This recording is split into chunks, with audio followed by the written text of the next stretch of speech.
Hello everyone, Kerri Jansen here. Today on Stereochemistry, we're celebrating a very notable birthday. Longtime listeners may remember that in 2019, Stereochemistry visited renowned battery materials researcher John Goodenough to hear about his path into battery research and his lengthy career. He was 97 at the time. Well, today, July 25th, 2022, today is John Goodenough's 100th birthday.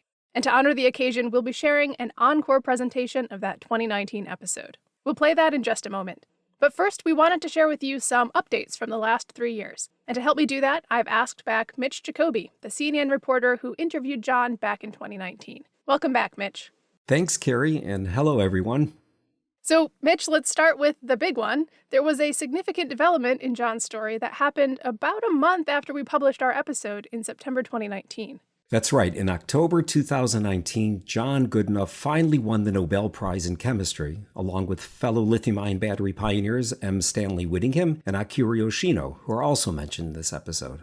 That was a really nice payoff after years of unfulfilled predictions that John would win. And there have been some other developments too. Back in 2019, we heard how at age 97, John was still working, still pursuing big questions in electrochemistry. And that has held true over the last few years as well. When I went looking to see if John had published any new papers since we talked to him, I found more than 50 publications since 2020 that list him as a co-author. That's incredible. It is, and some of those papers were with Maria Helena Braga of the University of Porto, whom we heard from in the episode. They continued investigating the glassy, solid electrolyte that they were really excited about at the time. So during our conversation with John, we heard him reflect on his more than 7 decades of research. He told us about childhood adventures, harrowing exams with Enrico Fermi, and his path to the innovation that enabled an electronics revolution. I know I came away from the story with a new appreciation for lithium-ion batteries. Perhaps you will as well. Yeah, and a special appreciation for John himself.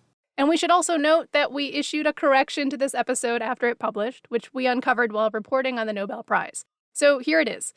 In the part of the episode where we trace key developments in lithium-ion battery technology, we state that John's fellow Nobel winner Akira Yoshino used graphite in his battery anode. The material was actually petroleum coke, which, correct me if I'm wrong here, Mitch, it's a layered material that's similar to graphite, but a little bit different. Yeah, exactly, Kerri. There are so many carbon materials, and it's really tricky for non-experts to keep them all straight. And shortly afterwards, we say that the battery made by the other Nobel winner, Stan Whittingham, had a voltage of 2.4 volts.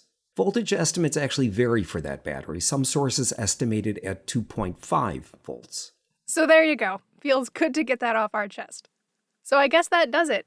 Coming up next, our interview with electrochemist, Nobel Prize winner, and centenarian John Goodenough. Any final words, Mitch? Yeah. Happy birthday, John. Happy birthday, John.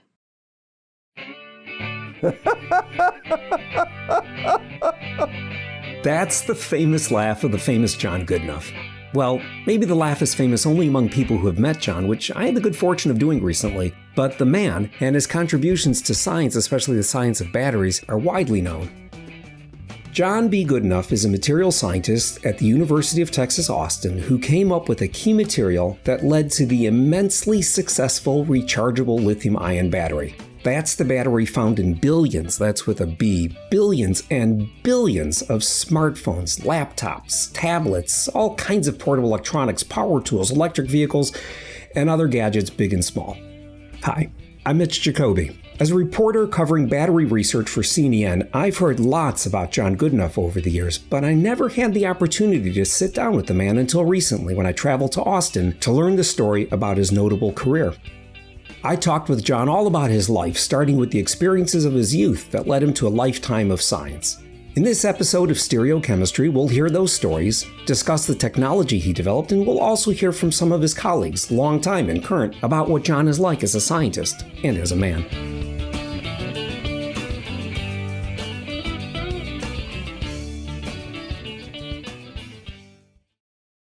John Goodenough has been working on materials like the type found in batteries for 7 decades, and he still goes into his UT office or lab day after day. And that's where I found him on a sunny morning in May, just a couple of months shy of his 97th birthday. I quickly learned that this seasoned scientist is not only a knowledgeable chemist, but is also one of the wittiest and best-natured, and I got my first exposure to that famous laugh. To test the audio levels on my recording equipment, I told John a quick story about a recording debacle I caused, inadvertently, while doing one of my very first interviews for C&E News back in the 1990s, in the days of cassette tape recorders. Did the interview, everything was great, hung up after 40 minutes, rewound the cassette, hit play, silence. There was nothing on there. I didn't get one word of recording. I'm glad you brought an assistant today. I don't want to have my time wasted. Well, she wasn't my assistant. John was referring to my colleague, Kerri Jansen, who accompanied me to UT Austin to record the interview and to keep two battery nerds on task. You know her as the co-host of this very podcast. Hi, Mitch. Hi, Kerri. Thanks for letting me take over your podcast for this episode. My pleasure. I was surprised to hear you'd never met John in person before. Yeah, it's kind of crazy because I've been writing about batteries, including lithium-ion batteries, and going to battery conferences for over 20 years, and somehow I just didn't get around to meeting John Goodenough. All I knew is that a lot of chemists seem to think John's work for the lithium-ion battery is Nobel Prize caliber. They seem to rally around him during Nobel Prize week in October, hoping he'll win. I think there's even a Twitter hashtag, #WeAreAllGoodenough. Yeah, that's true. The pundits and science news commentators bring up his name regularly. His work really did have a profound impact on the world's electronic devices.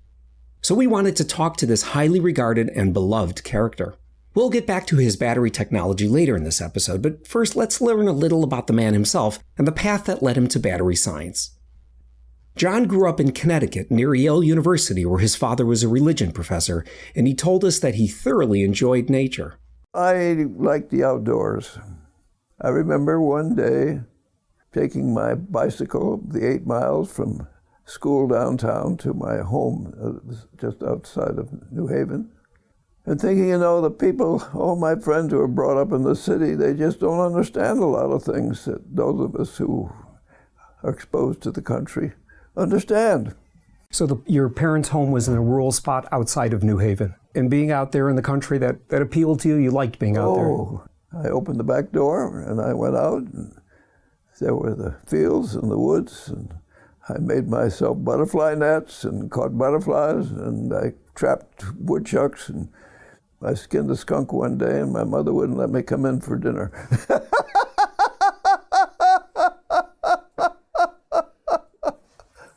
So, I've always liked nature. Mitch, have you ever trapped an animal? The most I've done is wrangle my cat into a carrier for the vet. As a kid, I skinned my knees a few times, but I never skinned a skunk. So John liked the outdoors. A lot. How did he feel about school? Well, John says he liked school, but he didn't take to reading very easily. I had a hard time to read, but I did teach myself to read and to write eventually. John says he studied diligently in his younger days. He attended an Episcopalian boarding school from the age of 12, and when the time came for college, he embarked on a liberal arts program at nearby Yale. What they did there in those days, the first 2 years, were a smorgasbord of things to see what you might be interested in life. John was eager to learn about all kinds of things in college. Paying for it, however, was tricky, to say the least. My father gave me $35 and said, "There it is, boy, you can go to university." In other interviews, John has said that he had a lousy relationship with his parents, and they weren't very supportive. And $35 doesn't go very far. It certainly doesn't cover college tuition, and it didn't in the 1940s when John was going to school. How much did it cost to go to Yale back in the day? Looks like tuition at Yale was about $900 per year. That's according to a Yale website.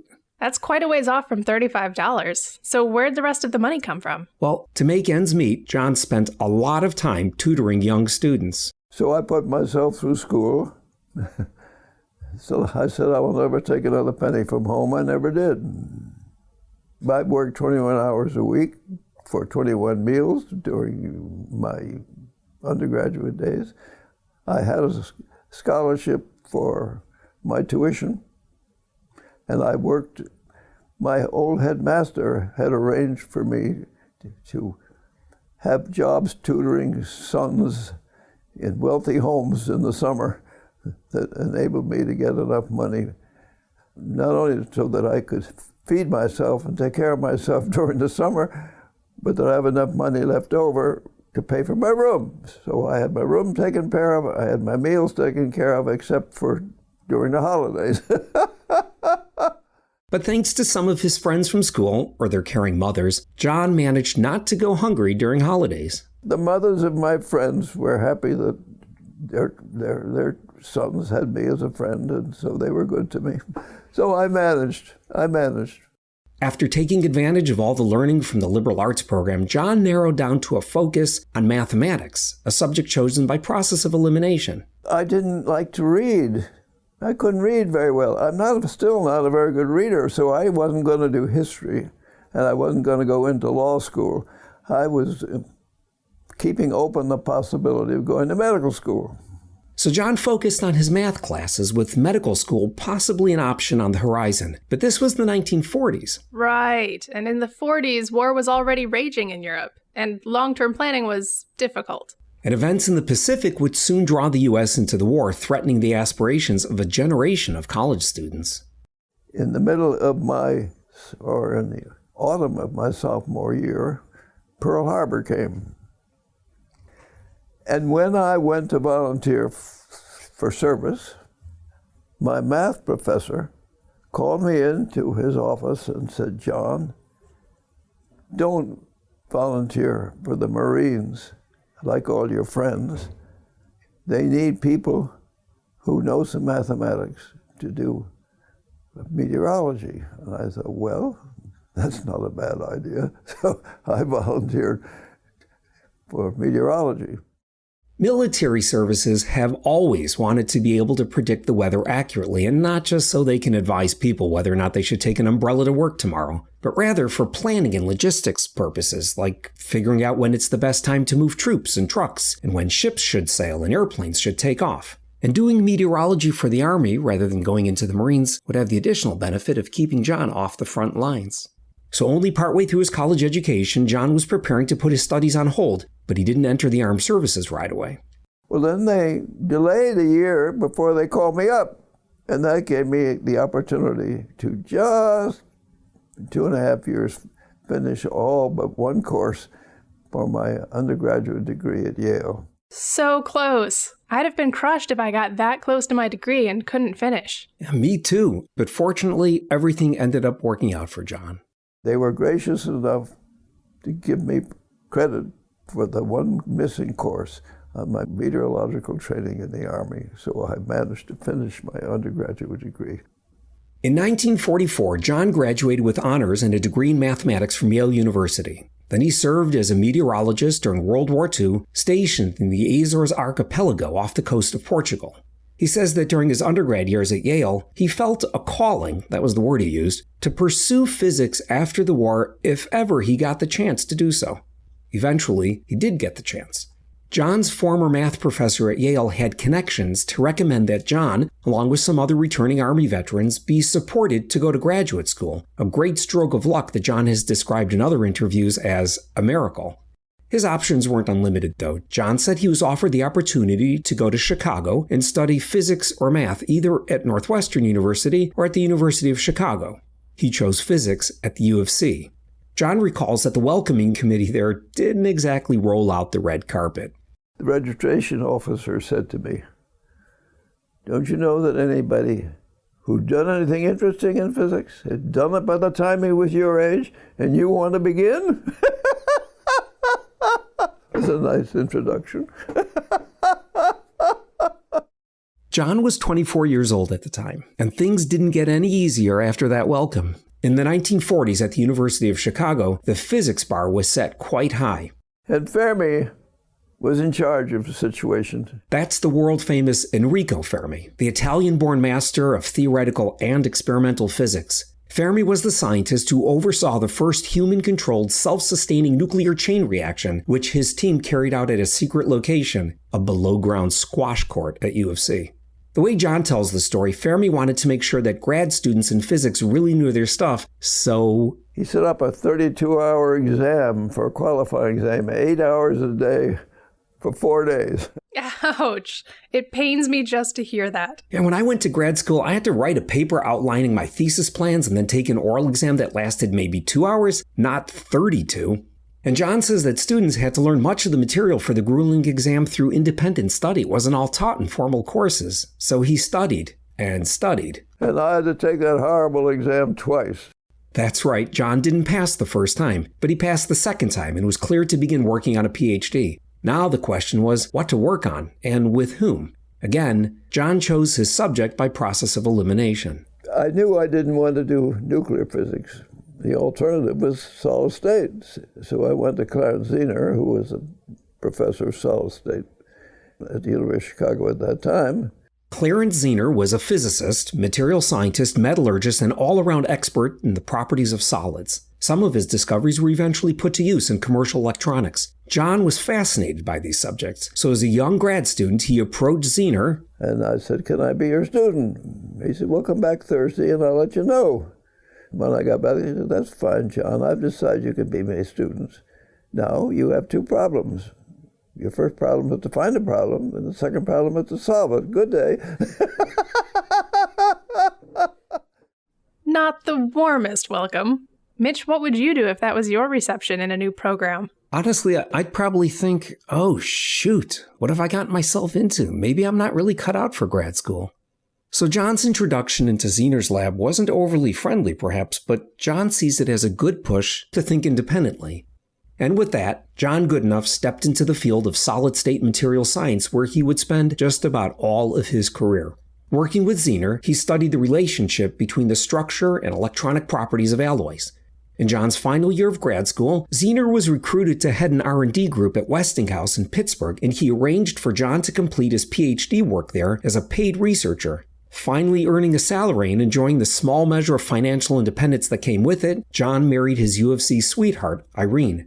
He graduated shortly thereafter in 1952 and moved into his first long-term work position at MIT's Lincoln Laboratory. The Lincoln Lab is a U.S. Department of Defense research center in Massachusetts that studies and develops technology for national security applications. And that was a wonderful experience for me because they had an Air Force contract to develop a scheme to protect the United States against incoming aircraft. They had the radars and they had the communications, but they didn't have the digital computer. A robust digital computer, as it was called then, was the missing piece of the puzzle. The very first commercial computers were being developed at that time. They were large machines, the size of a ballroom, as John puts it, with a large number of vacuum tubes and sometimes magnetic drums for memory storage. The available technology didn't have the memory capabilities that the Air Force needed, in part due to a lack of appropriate electronic materials. So began 24 years of research at the Lincoln Lab, where John mainly focused on magnetism. During that period, he studied transition metal oxides, often semiconductor materials based on metals from the middle part of the periodic table, and he developed various magnetic materials for early computer memory devices. But eventually, the Air Force cut back on its support of the projects that John was most interested in. So he decided to move on to the University of Oxford in England. For some reason, the people in Oxford had the imagination to invite a non-academic with a physics background to become head of the inorganic chemistry laboratory there. And my wife quite wisely said, "I think, John, you'll go to Oxford." With his characteristic laugh, John, who has long been an avid Bible student, brings up the Old Testament passage in which God tells Abraham to do exactly as he's instructed by his wife Sarah. You're supposed to listen to every word that Sarah says, right? So I decided that was a good thing to do. It was a big opportunity for John. It was transformational for me because now I was officially an academic and I was officially a chemist. An electrochemist, to be specific. So this is where John's foray into battery research begins, right? Exactly. John had studied properties of materials connected to energy storage in the past at Lincoln Lab, but he wasn't actively working on batteries. The next years would become the defining period of his scientific career. So Mitch, we're going to take a quick break. And when we come back, we'll dive into the materials and the methods that would push lithium-ion batteries into the mainstream.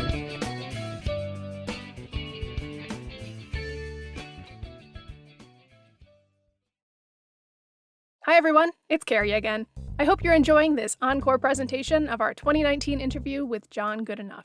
I'm just popping in here from 2022 to share that we have another 100-year milestone coming up next year in 2023. Your favorite chemistry news outlet, C&EN, is turning 100, and we'll be celebrating all year long with lots of special content, so watch for that.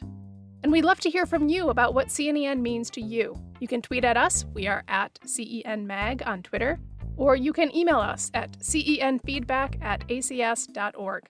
What's your first memory of C&EN? Did a story in C&EN inspire a collaboration or a new vein of research? Did you use a copy of the print magazine to cover your hair in a rainstorm? We want to hear about it. Your comments may be featured in a future issue. And now, back to the show. Remember our correction. Akira Yoshino's anode was petroleum coke, not graphite.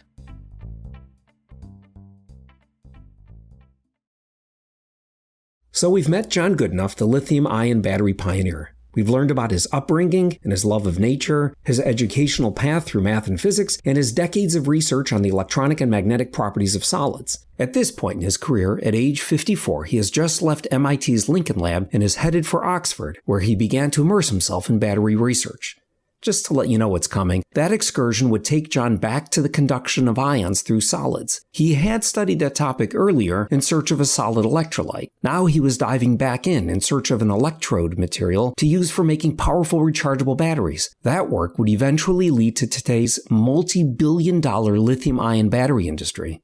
So John's headed off for Oxford. What is the landscape of batteries at this time? Well, by this point in the story, rechargeable batteries are old technology. The lead-acid batteries that are used to start gasoline and diesel-powered vehicles, some version of them has been around since the 1800s. They're very dependable, and they were back then, but they're kind of big and heavy. For a long time, battery research wasn't really a thing because nobody urgently needed new and better ones. But that thinking changed when the Arab oil embargo of 1973 made the West realize how dependent it was on foreign energy sources. So the year is 1976 and John is at Oxford, and now it's time to bring another scientist into the story, one who would also play an essential role in the world of battery technology. M. Stanley Whittingham, Stan to his friends, is a British-born chemist and material scientist at Binghamton University. He's known John Goodenough for nearly 50 years, since the days that both scientists were studying the way ions move through solids. He's a great guy to work with, have a discussion with. As everybody will tell you, his laugh, you can recognize it from a mile away. I knew about him when I was on the staff at Stanford University. He was at Lincoln Lab. And we were working on the solid electrolyte beta alumina. Wait a minute, solid electrolytes? I thought electrolytes were liquids. Well, nearly all batteries today, especially the ones that are manufactured in very large numbers, do use liquid electrolytes. And that's because for a battery to work well, ions must be able to move quickly from one electrode through the electrolyte to the other electrode. In rechargeable batteries, they have to be able to make the round trip easily, and ions usually move through solids much more sluggishly than they do through liquids. But a few solids stand out as good ion conductors, meaning the ions could move more quickly through them. Those were the materials John and Stan's groups were interested in. But why would they want to replace liquid electrolytes if those worked fine? Well, the liquids do a great job of transporting ions, but they tend to be corrosive or flammable. If those liquids were replaced by solids, they'd be safer. Researchers have been working on solid electrolytes for batteries for a long time. They still are. Spoiler alert, Stan and John did not end up developing a solid electrolyte for lithium-ion batteries back in the 70s, but they did understand the limitation of liquid electrolytes, which propelled their work. Even though solid electrolytes haven't made it into the mainstream, John would learn things from his work with solids that he would eventually apply to developing an electrode material for the liquid electrolyte batteries that are in all of our devices today. The whole thing comes down to figuring out if and where and how ions dance around in solids. And those basics apply just as much to solid electrodes as they do to solid electrolytes. Okay, and so back in the 70s, John and Stan knew of each other's work, because both of them had worked on solid electrolytes. Yeah, and around the time that John went to Oxford, Stan, who was then working at Exxon, the oil and gas company, figured out how to make a battery electrode from titanium disulfide, TiS2. That's a layered material made up of lots of sheets, and it lets, I'm putting finger quotes around it lets lithium ions insert themselves in between the sheets. That's called intercalation. So being able to insert lithium ions between sheets of a layered material, intercalate it, that's how these batteries work. That's the way those lithium ions flow through the battery. Stan's group had an electrode that could intercalate. Where did they go from there? Okay, here it comes. By pairing the TiS2 cathode with an anode made from metallic lithium, and by sandwiching an organic liquid electrolyte that conducts lithium ions really well between the two electrodes, Stan's group came up with the first rechargeable lithium battery. Here's how it worked. Lithium ions would flow from the anode through the liquid to the TiS2 cathode, where they would insert into the sheets and then flow back out again to charge and discharge the battery. It was a big deal because lithium is a lightweight metal, so the battery was light. And unlike some other batteries that worked well, but only at high temperatures, Stan's battery worked at room temperature. Exxon patented it. But wait, if Stan Whittingham's group made the first rechargeable lithium-ion battery, what was left for John Goodenough to do? Well, the Exxon battery had some problems. Under some charging conditions, as lithium ions return to the lithium anode, the metal can accumulate in the form of wispy, needle-like structures known as dendrites. If they grow long enough, they can reach from one electrode to the other and short-circuit the battery. If that happens, the battery can overheat quickly, build up pressure, and possibly explode. That can be especially dangerous because metallic lithium is highly reactive in air and the organic electrolyte solution is flammable. Yikes. So, some room for improvement. Yeah, no question about it. At that time at Oxford, John was studying the magnetic properties of metal oxides, and he noticed that the structure of cobalt oxides was similar to the structure of the TiS2 that Stan's group was using in their battery cathodes. Now, Stan had demonstrated that you could use this solid, this TiS2, as an intercalation electrode. So because of the similarity between the lattice structures of the titanium and the cobalt materials, John reasoned that his cobalt material might also work as an intercalation electrode. That hunch was a big deal. If it worked, and that was a big if, the battery would operate at higher voltage than the Exxon battery, resulting in a more powerful energy storage device. Here comes another spoiler. It did work. So John found this material, this lithium cobalt oxide, that would tolerate lithium being pulled out of it and pushed back in. Yeah, over and over again without falling apart. That's key. And he figured out how much of the lithium you could pull out without destroying the material. Soon, John's group figured out how to use this material, this lithium cobalt oxide, as a battery cathode, which solved one half the battery conundrum. Around the same time, Samar Basu at Bell Labs in the US and Akira Yoshino at Asahi Kasei Corp in Japan showed that lithium ions could also intercalate into graphite, which is also a layered material. So within a few years of coming to Oxford, the Goodenough group demonstrated a high-powered lithium-ion battery featuring lithium cobalt oxide as the battery's cathode and graphite as its anode. The new battery ran at about 4 volts compared with Stan's 2.4 volt battery, and it was safer because it had no metallic lithium in it. That's the battery in my cell phone. With some modifications and improvements, yes. Sony recognized that the battery John's group demonstrated was a big deal. They commercialized the battery in 1991, paving the way to enormous growth in portable electronics and making lithium-ion batteries incredibly successful and ubiquitous. Today, they are everywhere across the globe. Here's Stan again. So that invention John really made a cathode up, made a commercial successful product. When John came up with lithium cobalt oxide, only picked up the idea and ran with it, got some technology from Bell Labs to make the other electrode, and as I say, that was history. So that's why John's work was so important. It's what made lithium-ion batteries practical for widespread use. Right. The cathode he came up with, and the idea to pair it with a graphite anode, that wasn't just an important advance in electrochemistry, it was the enabling technological advance that catapulted lithium-ion batteries from a good idea to a commercial success. The history of the lithium-ion battery since that time has taken quite a few twists and turns. The short version of the events is that the field has seen the commercialization of a few other cathode materials, some of which came from John's lab after he moved from Oxford to the University of Texas in 1992. One notable piece of that story is that John never made any money from lithium-ion batteries. Oxford did not patent the battery technology. The university simply was not active in patenting and licensing intellectual property at that time. So, in a bid to get the technology to market one way or another, John ended up signing over the royalty rights to the UK's Atomic Energy Research Establishment, also known as AERE Harwell, a government lab near Oxford. John keeps his usual good cheer about him as he recounts those events and the way he's been asked about them so many times. He says there's one question in particular he's often asked. Did you anticipate when you did this what it was going to result? I said, of course not. No one did. Back then, no one imagined just how big lithium-ion batteries would become and how valuable those patents would be. I didn't know they were going to be worth billions. That's right, billions with a B. The numbers out there vary, but industry analysis firms predict that the value of the global lithium-ion battery market will grow within the next 5 years from today's value, roughly $35 billion, to something approaching $100 billion. At least at this point, John seems pretty resolved to accept things as they are and didn't seem angry about it. He still keeps his chin up, still laughs his infectious laugh, and still connects to people through his warm personality. What's he like as a person? As a person, he's fantastic. That's Maria Helena Braga, a professor in the engineering physics department at the University of Porto in Portugal.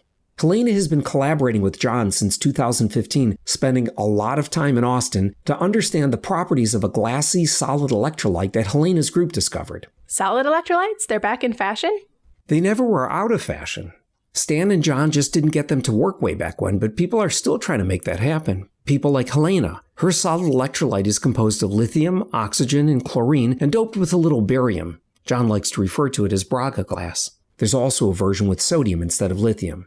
The glass is a great ion conductor, and John and Helena have been pushing to understand its properties in order to use it as a safe alternative to flammable liquid electrolytes in lithium or sodium-based batteries. John is still looking for that perfect solid electrolyte. Helena says that in the early days, she and John would have animated discussions in his office about the conductivity mechanism and other phenomena, and she would jump up out of her seat enthusiastically sketching schematics and diagrams on a whiteboard. I would go to the board and try to explain my views. And he was, of course, seated down in his desk. And it was like I was dancing in the board. And sometimes he would say, just take it easy. Sit down, young lady. Because I would get so excited that he would have to tell me, sit down. And then he will say, I am a slow thinker. So let me think about what you are saying. And so we would have like a kind of these dances. They don't dance quite as much these days, but they do spend a lot of time discussing the properties of that new glassy electrolyte. He likes very much to be into everything. He likes to discuss all the results. So he has a very intuitive capacity of seeing the experiment in his mind. Helena says John seems to have an innate sense about whether something seems reasonable or does not. The way she sees it, 70 plus years of thinking about atoms and electrons in solids, especially magnetic materials, has given John Goodenough the ability to picture what's going on at the atomic level. As for John, he says he's not going anywhere. You feel like you're going to do this next month, next year, the year after? As long as you can keep making it to the lab, is this what you want to do? I don't want to retire to wait to die. I would like to be engaged. I believe that what we're working on is something which is very important. So, Mitch, it sounds like John still has his eye on creating an even better battery. Did he tell you anything about what he hopes to be around to see? I know that he's working on some of the big problems that everybody in battery science is working on. One of those things, for example, is figuring out how to use sodium in place of lithium. Sodium is basically available in limitless supply. Lithium isn't, so that would be a cost-cutting measure. Another big challenge is making batteries that are even more powerful, and it seems like one of the things John has in mind is going back to using a metallic lithium anode, a pure lithium anode. But I thought metallic lithium was really dangerous. Lithium is dangerous, or it could be dangerous when it's exposed to air and moisture, and especially when things get hot. But the thing is, though, if you have pure lithium instead of a lithium compound, then that means you have more lithium atoms in every gram of material that goes into the battery, and that could provide more energy and more power. The big challenge there is keeping things safe, and that might be where the solid electrolyte that he's been working on with Helena, the thing that he calls the Braga glass, that's where that may come into play. If you protect the lithium with the right packaging and use that solid electrolyte instead of the flammable liquid one, the battery should be really safe. So he's got a whole bunch of challenges that he's working on right now. But even without this potential new super battery, John's contributions to battery science have already had a huge impact on energy storage and consumer electronics. And that's why so many chemists think he should win a Nobel, or should have won a Nobel. Yeah, a lot of people have been saying for years that he should win a Nobel Prize, but who knows how the Nobel Committee makes its decisions. It's kind of complicated, and usually things are categorized by individual academic disciplines, and John's been a little bit hard to categorize. In fact, Stan Winningham made a comment about that. Recognition has come a bit hard for him because the physicists don't really think he's a physicist, and the chemists don't really think he's a chemist. So he was really into interdisciplinary science before it was the fad. But fads weren't really John's thing anyway. His thing was working hard, figuring out what goes on inside solids, and trying to advance technology, which he continues to do to this day. In fact, John's seemingly boundless energy at this point in his career makes other seasoned scientists like 77-year-old Stan Winningham still feel young. I tell my colleagues I'm still a mid-career scientist as John is still around. When we left John, he was in his office, about to eat lunch with two postdocs waiting to discuss their latest results with him, and he seems really content with that. Whether John wins a Nobel Prize or not, and even without those billions that he never made from the lithium-ion battery, he says he feels fortunate. He's thankful to have had so many good opportunities in his career. Right, like the professor who suggested meteorology over the Marines, or the one who got him a scholarship for grad school, his wife insisting Oxford was the right choice. Yeah, here's John again. You know, life is a matter of choices. And some choices are made for us, but we always have to make the choices we can that are presented to us. I mean, I may not have had any money, but I had people making very nice choices for me all along, so I've had a very privileged life.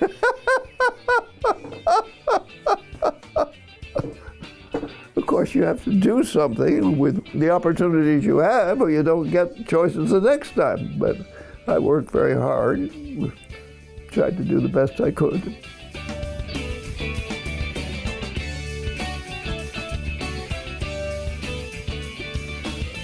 Be sure to tune back in for our next episode in about a month, when we're going to turn our mics over to little science reporters with big questions. Like, what do you do about DNA? What do I do about DNA? Yeah. Riveting stuff. You can subscribe to Stereochemistry on Apple Podcasts, Google Play, and Spotify. Stereochemistry is a production of C&EN, the news magazine of the American Chemical Society. This episode was written by Mitch Jacoby and produced by me, Kerri Jansen. It was edited by Matt Davenport, Lauren Wolfe, and Amanda Yarnell. Sabrina Ashwell is our copy editor. The music in this episode is... Mitch, I'm going to need some help with this. It's called Shir Hamalos, and the band is Evan Shasia. And here's a little secret, that's my band. And our promo music was Plain Loafer by Kevin MacLeod. Thanks for listening.